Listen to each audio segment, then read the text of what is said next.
श्रीगुरुभ्यो नमः। हरिः ॐ। सदाशिवसमारम्भां शङ्कराचार्यमध्यमाम् अस्मदाचार्यपर्यन्तां वन्दे गुरुपरम्परां। शङ्करं शङ्कराचार्यं केशवं पादरायणं सूत्रभाष्यकृतौ वन्दे भगवन्तः पुनः पुनः। ऐङ्कारक्रीङ्कारकस्य युक्ता श्रीङ्कारगूढार्थमहाविभूत्या ओङ्कारमर्मप्रतिपादिनेभ्यां नमो नमः श्रीगुरुपादुकाभ्याम्। ககாராதி ஓரைந்தும் காணிய பொன்மையும் ககாராதி ஓராரும் அர்த்தமே போலும் சகாராதி ஓர் நான்கும் தான் சுத்த வெண்மை சகாராதி மூவித்யை காமிய முத்தியை. ஸ்ரீமாத்ரே நமோ நமஹ. எல்லாருக்கும் நமஸ்காரம். எல்லாரும் க்ஷேமமாக இருக்குன்னு சொல்லி மாதா லலிதா திரிபுரசுந்தரியை நமஸ்கரிக்கிறேன். சென்ற ஸ்லோகம் செவ்வாய்க்கிழமை அன்று நாம் சௌந்தரிய லகரியிலிருந்து 9வது ஸ்லோகம் பார்த்தோம்.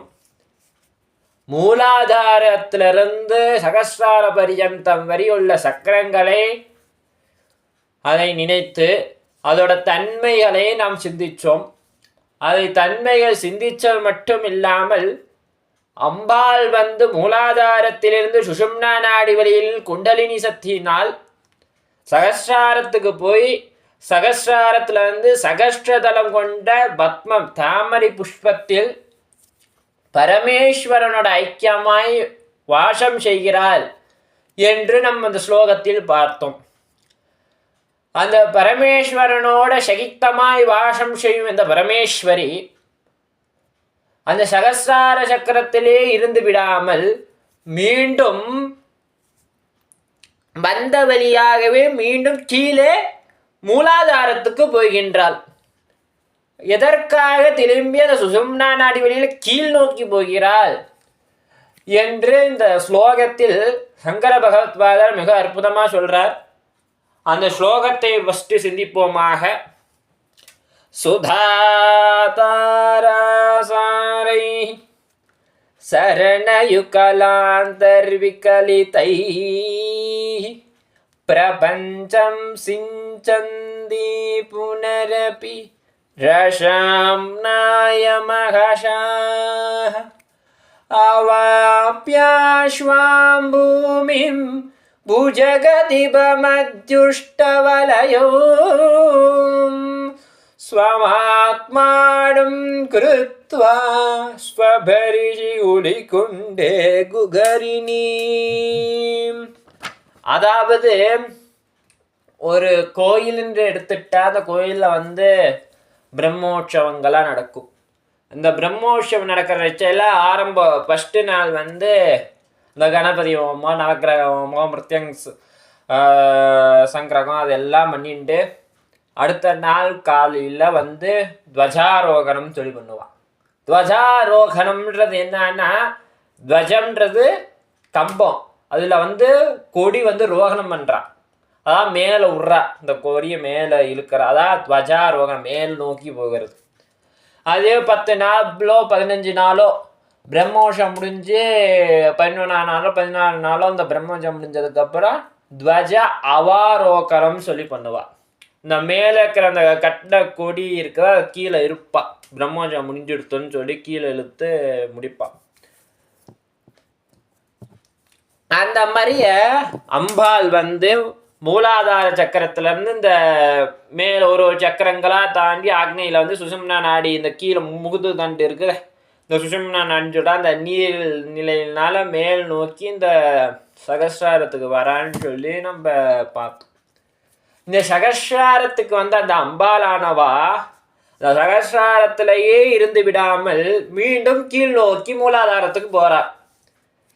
ஏன் இந்த மூலாதாரத்துக்கு போகிறாள்னா, இந்த இடத்துல இப்போ எப்படி இந்த நம்ம செஞ்ச தபஸ் பயனால் தவப்பயனால் மூலாதாரத்துலேருந்து ஒரு சக்கரங்களாக ஆக்டிவேட் ஆகி ஒரு ஆக்டிவேட் ஆன சக்கரங்களை எல்லாம் தாண்டிட்டு மேலே வந்து சகஸ்ராரத்துக்கு போகுது.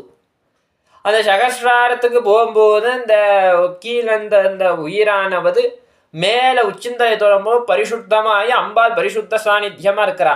அந்த அம்பாள் வந்து இந்த இடத்துல ஆக்டிவேட் ஆகிட்டா. அந்த ஆக்டிவேட் ஆன இந்த அம்பாள் கீழ் நோக்கி போகும்போது அந்த அந்த அந்த இடத்துல இருக்கிற அந்த தபஸ்கான அந்த பலன்கள் இருக்க, அந்த அமுதங்கள் இருக்க, அமுத ஸ்வரபின்னு சொல்லுவாங்க. அந்த அமுதம் போன்ற புனிதமான நீரானது உடம்புல இருக்கிற எல்லா நாடிக்கும் பரவ செய்கிறாளாமா. கீழ் நோக்கி வரும்போது கீழ் நோக்கி வந்து அப்படியே ஒரு ஒரு சக்கரமாக தாண்டி வர ஆக்னையிலேருந்து அப்படியே கீழே விசோத்தி அதுக்கு அப்படியே ஒரு ஒரு சக்கரங்களாக தாண்டி வர அப்படியே வந்துட்டு வணிபூரகத்துக்கு வந்துட்டு அப்படியே மூலாதாரத்துக்கு வர அப்படியே கீழே வரும்போது ஒரு ஒரு சக்கரங்களுக்கு இருக்கிற அந்த நாடிகளையா வந்து பவித்திரமாக்குறாளாமா. அந்த அமிர்தத்தினால நான் பவித்திரமாக்கி ஒரு ஒரு நாடிகளையும் பவித்திரமாய் கடைசியாக மூலாதாரத்தில் மீண்டும் எப்படி இருக்கிறாள்னா ஸ்திரமாக அந்த இடத்துல அப்படியே இருக்கிறாளாமா. அவன் இருந்துட்டு என்ன பண்றாளாமா இங்க அம்பாள் சரீரத்தை சுத்தி பண்றா. சரீரத்தை சுத்தியம் பண்ணி உடம்ப வந்து திடமாக்கிறாள் அப்படின்னு சொல்றா. அப்ப இதுல இதேதான் வந்து இதுல சொல்றேன்னா சரணயுக்கல அந்தர் விக்கலித்தை திருவடிகள் இரண்டின் இடையிலிருந்து பெருகோ அமிர்தத்தாரை பிரபாகத்தால் ஐம்பூதங்களாலான இந்த உடல். அதான் சொல்றார் சரணயுகலாந்திர் விகலித்தே பிரபஞ்சம் விசந்தி புனரபி ரசாம்னாய மகஷா. அதாவது அமிர்தங்கள் போன்று பஞ்சபூதங்களாலான இந்த சரீரம், அந்த சரீரத்தினால் இந்த தவபுண்ணியத்தினால் மூலாதார சக்கரத்திலிருந்து ஒரு ஒரு சக்கரங்களா படிப்படியாக ஏறி சகஸ்ரார சக்கரத்தில் போய் நீ உட்காந்துட்டான். திரும்பி அந்த அமிர்தங்கள் அங்கே கூடிய சகஸ்திரத்திலான கூடிய அந்த அமிர்தம் போன்ற நீ திரும்பி மூலாதாரத்துக்கு வரைச்சோ இந்த சரீரத்தை சுத்தம் பண்ணிக்கிறான். அந்த அமிர்தம் போன்றதுனால் சுத்தம் பண்ணி இந்த சரீரத்தை என்ன பண்ணிக்கிறாள்? பவித்திரமாக்கிறாள். பவித்ரோ புறப்பவித்ரோ அபவித்ரோபவித்ரோபா சர்வாவஷாம் கதோப்பிவான்னு சொல்றா பாரு. அப்பவித்ரோ பவித்ரோபான்றா. அப்ப ஏற்கனவே பவித்திரமா இருக்கிறோம். பவித்திரமா இருக்கிறனால தான் மூலாதாரத்துல இருந்து சகஸ்திரத்துக்கு திரும்பி புனఃபவித்திரம் பண்றா அம்பாள் அப்படின்னு இருக்கிறா. இந்த இப்ப என்ன சொல்றா? திரும்பி ஆத்மா மேல இருந்து கீழே வந்துட்டா. கீழே வந்து என்ன பண்றான்னா ஸ்மமாத்மானம் கிருத்துவ ஸ்வபிஷி குலகண்டே குகரிணி அப்படின்றா. அதே மாதிரி இந்த சுசும்னா நாடின்னு சொல்ற இந்த சிறு துவாரத்திலிருந்து கீழே வர இந்த சில துவாரத்தில் இந்த கீழே வந்து இந்த மூலாதார சக்கரத்திலே இருக்கிறாள். இந்த மூலாதார சக்கரத்தில் ஸ்திரமாக அங்கேயே வீட்டிருக்கிறாள். அந்த சிவதுவாரமான அந்த குகரிணி அங்க வந்து ஒரு ஆத்மார்த்த ரூபமா வந்து இந்த மூலாதார சக்கரத்தில் மீண்டும் வந்து அந்த இடத்துல ஐக்கியமாயிருக்கிறாள் அப்படின்னு சொல்லி இந்த ஸ்லோகத்துல சொல்றார். அதேதான் அமிர்தஸ்ய தாரா பகுதா தோகமானம் சரணம் நோ லோக்கே சுதிதாம் ததாத்து அதுன்னு சொல்லி அருண பிரஷ்னத்துல வரும். எஜுர்வேதத்துல வந்து எவ்வளவு இருக்கு? சங்கீதை பிராமணம் ஆரண்யகம் சொல்லுவா. அந்த தைத்திரி ஆரண்யகத்துல இருக்கிறது அருண பிரஷ்னம். அருண பிரஷ்னம் வந்து சூரியனை துதித்தார் போல். அதுல சொல்ற அமிர்தஸ்ய தாரா பகுதா தோகமானம் சரணம் நோகா லோக்கே சுதினாம் ததாத்து. அதுல என்ன சொல்றான்னா தேவியின் அற்புதமான சரணகமங்கள் இருந்து பெருகும் அந்த அமிர்த தாரை இருக்கிறாங்க. அமிர்தம் போன்ற அமிர்தம். அமிர்தம்ன்ற தாரை என்றது அமுதத்துக்கு சொப்பானது. அப்பதான் அமுத தாரைன்னு சொல்லுவா. அது அந்த அமிர்ததாரி என்ன பண்ணிக்கிறதுன்னா பக்தராகிய நம்பலா இருக்கிறோமே நம்மளுக்கு சிறந்த ஒரு பொக்கிஷமாக இருக்கிறது. விலமதிக்க முடியாத ஒரு பொருளாக இருக்கிறது. புத்தியுடையவர்களுக்கு பொக்கிஷமாக இருக்கு. புத்தி அறிவுள்ள ஞானிகளா வந்து அதை போய் பிடிச்சிட்டு இருக்கிறாளாமா. அதான் சொல்றான். இல்லை அந்த குலதுண்டம் சொல்லி ஒரு வார்த்தை வந்துச்சு. குலகண்டே குகரிணி. குலகுண்டம்ன்றது பிருத்திவி தன்மை, மூலாதார சக்கரத்தை தான் வந்து குலகுண்டம் சொல்லுவாங்க. அது என்ன குலகுண்டம்ன்றதே அது ஏதாவது வித்தியாசம்னு நினச்சிக்கோங்க. குலகுண்டம்ன்றது வந்து மூலாதார சக்கரம் தான். மூலாதார சக்கரத்தை ஏன் குலகுண்டம்ன்று சொல்கிறாங்களோ அதுக்கு இன்னொரு விசேஷம் என்னன்னா குலகுண்டே. குலகுண்டேன்றதுக்கு வந்து இன்னொரு பொருள் இருக்குது. ஏன் இதை வந்து நம்ம குலகுண்டேன்றோன்னா குலகுண்டே நம்ம குலத்தை வந்து விருத்தி பண்ணுறனாக்கா அதுக்கு குலகுண்டேன்ற வாக்கியம் வருது. குலகுன்ற பிருத்திவி தத்துவம். பிருத்திவி நம்ம சரீரமே வந்து பிருத்திவி தத்துவம் தான். பிருத்திவி தத்துவத்திலானதான் சரீரம். அதனால்தான் மனுஷ குலத்துக்கு கூலம்னு பேர் வச்சா. இது வந்து பிருத்திவி தத்துவமானது. அதனால மூலாதார சக்கரம் வந்து குலகுண்டேன்னு சொல்றதுக்கு இதுதான் காரணமாக்கும் என்று நான் என்கின்றேன். அதனால் அமிர்த சுரபியான பரமேஸ்வரன்லேருந்து அந்த அமுததாரை, அமிர்ததாரைன்றது ஒன்றுமில்லை, ஒரு பவித்திரம் போல ஒரு நீர் நம்ம மேல் பிரசாகிது.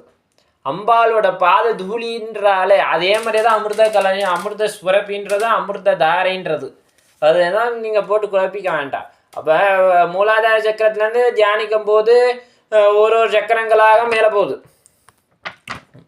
அதான் ஃபஸ்ட்டு மூலாதாரத்துலேருந்து மணிபூரகத்துக்கு போகுது, மணிபூரகத்துலேருந்து சுவாதிஷ்டானம் போகுது, சுவாதிஷ்டானத்துலேருந்து எங்கே போகுது அநாகதத்துக்கு போகுது, அநாகத்துலேருந்து விசுத்திக்கு போகுது, விசுத்திலேருந்து ஆக்னேய்க்கு போகுது, ஆக்னேயிலேருந்து சகஸ்ராரத்துக்கு போகுது, சகஸ்ராரத்துலேருந்து ஐக்கியமாகி இருந்தது. அங்கேருந்து ஸ்வரூபமான அம்பாள் தாரையாக கீழே வைக்கிறாள், பவித்திரமாகிறோம்.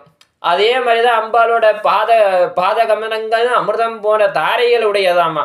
அமிர்தம் போன்ற தாரைகள் உடைய இந்த பாதம் அற்புதமான பாதம். இந்த பாதத்தை பார்த்தாவே பிரகாசமாக அருள் கிடைக்கிறது. அந்த மாதிரியே அப்பார கருணம் அப்பான கருணா சிந்தும் சொல்லி பெரியவா சொல்றது இந்த இந்த இவாளுக்கும் பொருந்தும். கருணஸ்வரூபமானவா அவள் வந்து திரும்பி சகசிரத்துல நம்மளுக்காக எது கீழே வாரா, நம்ம பவித்திரமாக்குன்னு சொல்லி கீழே வாரா. அப்போ அவ்வளோ ஒரு கருணை உள்ளவங்க கொண்டவாள் அம்பாள். அதனால அந்த அற்புதமான ஸ்வரூபியான அந்த அம்பாலை நித்தியம் தியானம் செய்து பரங்கருணை பெறுவோமாக. சர்வம் சிவமயம்.